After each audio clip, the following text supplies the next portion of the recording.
This past Thursday night, January 30th, vicious Victor Ortiz made his ring return after over a year and a half of inactivity. Victor Ortiz, back in 2011, headlined at the MGM Grand in Las Vegas, Nevada against Floyd Mayweather Jr. This Thursday night, Ortiz headlined on a Fox Sports 1 card against Luis Collazo in Brooklyn, New York. Collazo is a boxer who did not have the same, let's say, backing by a huge boxing promotional company like Ortiz has. Nor was Collazo ever positioned to succeed against any top-level opposition like Ortiz had been in his career. The fight was pushed back from its original date, which only helped Luis Collazo train more, and maybe, just maybe, it helped Collazo realize the fact that this was going to be his last big shot ever in boxing, his last big payday, his final hurrah. Collazo took full advantage of his opportunity, knocking out vicious Victor Ortiz in the second round. He elevated his stock, in my opinion, rejuvenated his career, but Victor Ortiz is once again in a dark place in his boxing career, with few options left. To help us break down those options and what is possibly next for Victor Ortiz is upcoming boxing writer and analyst Ruben Diaz of theconcretejungle.com. Ruben, good evening, and let's get to it. Victor Ortiz, should he stay at 147, or do you think Victor should jump up to 154? Also, please, your thoughts on Oscar De La Hoya's tweet after vicious Victor Ortiz's loss. De La Hoya, president of Golden Boy Promotions, tweeted that Ortiz should call it quits. Go. As far as Victor Ortiz goes and his options, now at this point after the devastating KO loss to Luis Collazo this past Thursday, 54 pounds, the questions, I mean, they're definitely there. Initially, Oscar De La Hoya, which is, the president of Golden Boy Promotions, said and tweeted that he believed Ortiz should call it a day. Then he retracted his statement and said that, he should call it a day, take a rest, and then come back. But that Golden Boy would always have his back, in other words. And I think that's because Golden Boy has invested so much money into Ortiz, and they saw him as the next Golden Boy, the next Oscar De La Hoya, and that obviously has not happened. And they actually fought in court to get him out of his contract with Top Rank. So somewhere along the lines, Top Rank has to be laughing at, what has unfolded with Ortiz.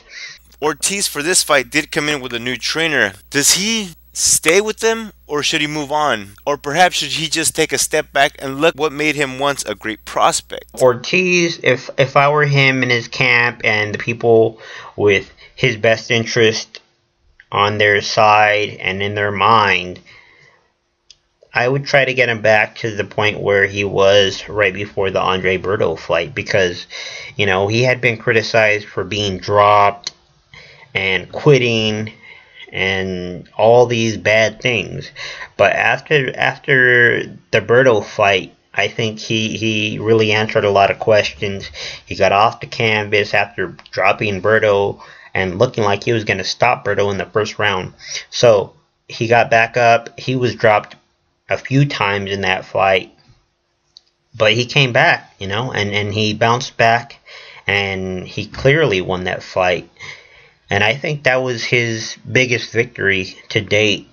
And I think if he wants to get back to that, the glory days of that, which earned him, or at least got him, the Floyd Mayweather fight, then he has to go back to the drawing board along with his team and his camp. And if they can't realize what got them there, then maybe it's time for a new camp or new trainer. He had question going with a new trainer, going with Freddie Roach, and with different trainers that he supposedly interviewed, including Angel Garcia. So, I mean, the ball has always really been in his court as far as Ortiz goes. So now he needs to really anyway, sit back and observe what has happened, what's going on, and if he really wants to be a player back in the rankings in boxing, he needs to do something different, because, being out of the ring, granted, he was out for well over a year and a half, suffering a broken jaw.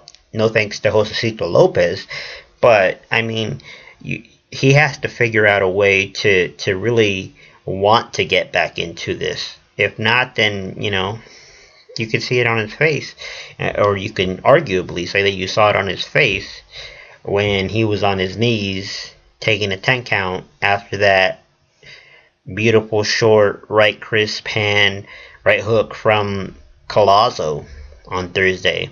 All right, Ruben, to close this out. So who's a good name for Victor Ortiz to fight? Who's a good name for him to go after? Names that would be interesting to see him against, for me, would be either Gabriel Rosado or Robert the Ghost Guerrero. Your thoughts? So, as always, I mean, it's all on Ortiz, like the ball is in his hand. He has all the options available to him, and who cares whether you say, oh, well, should he stay at 147? Should he go to 154? Should he fight Gabriel Rosado? Should he fight Robert Guerrero at 147? It really does not matter at this point, because he really needs Ortiz. I'm speaking of, obviously, really needs to go back to the drawing board and see what got him to the pinnacle that he was at one point. And if he can't figure out how to get back to that point, or he just doesn't have it in him, that hunger to get back into that spot where he once was, aside from the help that Golden Boy has given him, then yeah, I think he should just call it quits and call it a day, and hang up the gloves, and hey, it was an interesting career.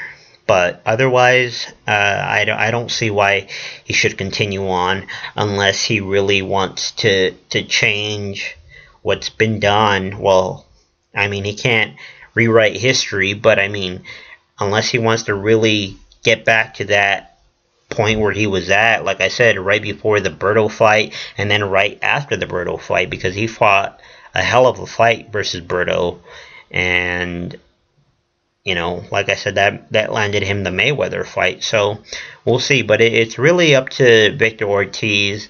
I mean, Golden Boy obviously has his back, but it's really up to him and where his mind's at, where his heart's at, as far as it pertains to boxing. If not, then I think he should just hang him up and call it a day.